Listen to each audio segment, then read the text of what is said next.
घेतली आहे. तुम्ही आज कलेक्टर मॅडमची भेट घेतली आहे, काय? मी आज मॅडमची भेट घेण्यासाठी आलो.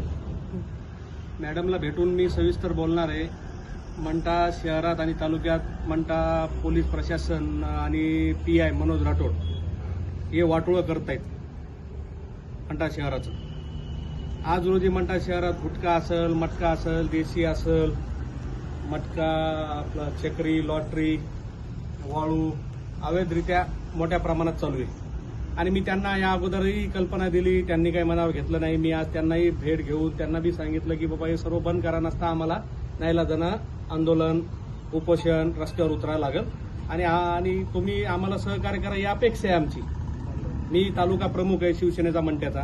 तालुका प्रमुख या नात्यानं माझ्या शहरात, माझ्या तालुक्यात काही चुकीचं घडत असेल तर माझं काम आहे त्या गोष्टीकडे ध्यान देणं.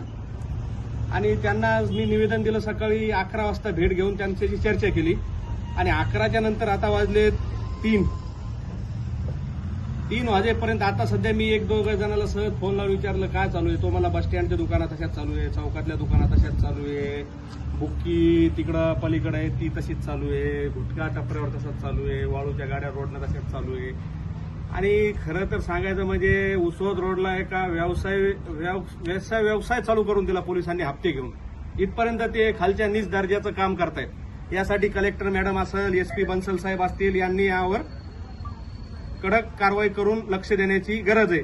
नसता मी उद्या आमचे जिल्ह्याचे नेते अर्जुन भाऊ असतील, जिल्हा प्रमुख जे बोराडे पाटील असतील, गृह राज्यमंत्री योगेश कदम साहेब असतील यांची सुद्धा भेट घेऊन त्यांचे हा विषय त्यांच्या कानावर घालून मी शांत बसणार नाही. मी एवढं सांगतो, हे सर्व बंद झाल्याशिवाय मी शांत बसणार नाही. काय नव्हतं